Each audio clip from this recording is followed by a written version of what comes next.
नमस्कार दोस्तों, हमारी आज की कहानी है लोहा।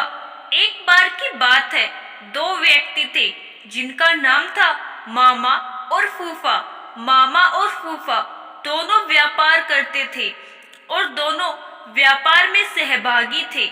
मामा ने फूफा से कहा, फूफा, क्यों ना हम कोई ऐसी वस्तु खरीद लें जो जल्दी खराब ना हो और उसकी कीमत भी बढ़ती रहे, फिर हम उसे कुछ वर्षों बाद बेचे जिससे उसके मूलधन से ज्यादा दाम मिले। फूफा ने कहा, ठीक है मामा, तुम्हारी बात तो सही है, पर हम खरीदे क्या? उन्होंने आपस में राय मशवरा किया और लोहा खरीदने का निर्णय लिया। दोनों ने बराबर रुपये मिलाकर लोहा खरीदा। फूफा ने मामा से कहा कि लोहा वह कहीं सुरक्षित स्थान पर रख दे। मामा ने लोहा अपने पास एक पुरानी कोठरी में रख लिया। कुछ दिन तो लोहा जस का तस रखा रहा, पर धीरे धीरे मामा के मन में लालच आ गया और मामा फूफा को बिना बताए लोहा बेचने लगा। काफी दिनों बाद फूफा मामा के पास गया और बोला, मामा, आज लोहे का भाव काफी बढ़ गया है, जल्दी से वह लोहा निकालो, हम इसे बेचकर आते हैं। इस पर मामा बोला, फूफा, लोहा तो अब कबाड़ घर में नहीं है, क्योंकि लोहे को तो घुन खा गए हैं। फूफा समझ गया कि मामा ने उसके साथ धोखा किया है और उसे बिना बताए सारा का सारा लोहा बेच दिया है। फूफा को क्रोध तो बहुत आया, पर वह बिना कुछ कहे सुने वहां से चला गया। इस घटना के कुछ दिनों बाद फूफा मामा के पास आया और बोला, मामा, मैं एक बारात में जा रहा हूँ, बड़ा अच्छा इंतजाम है, अकेला हूँ, चाहो तो अपने लड़के को साथ भेज दो, उसकी भी मौज हो जाएगी और कल सुबह तक हम वापस भी आ जाएंगे।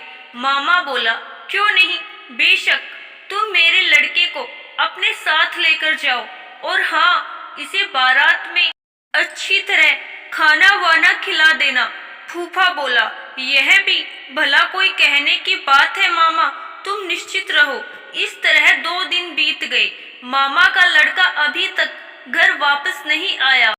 मामा को बहुत चिंता हो गई कि अभी तक उसका लड़का घर वापस क्यों नहीं आया है। वह अपने लड़के के बारे में जानने के लिए फूफा के पास गया और बोला, फूफा, मेरा लड़का कहाँ है? वह अभी तक घर वापस क्यों नहीं आया है? फूफा ने कहा, क्या बताऊं मामा, रास्ते में एक चील तुम्हारे लड़के को उठाकर ले गई। मामा बोला, ये कैसे हो सकता है भला? कोई चील 12 साल के लड़के को उठाकर ले जा सकती है? सीधी तरह मेरा लड़का मुझे वापस करो, नहीं तो मैं राजा भीम के पास जाऊंगा।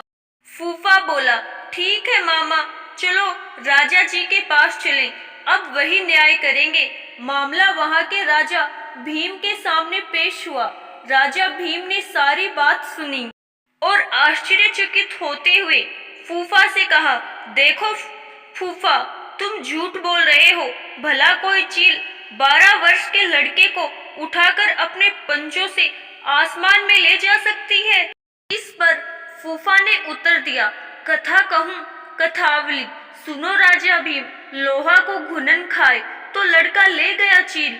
इस पर राजा भीम सब समझ गए और उन्होंने मामा को आज्ञा दी कि वह फूफा का लोहा वापस कर दे और फूफा को कहा कि वह लड़के को मामा के पास वापस पहुंचा दे।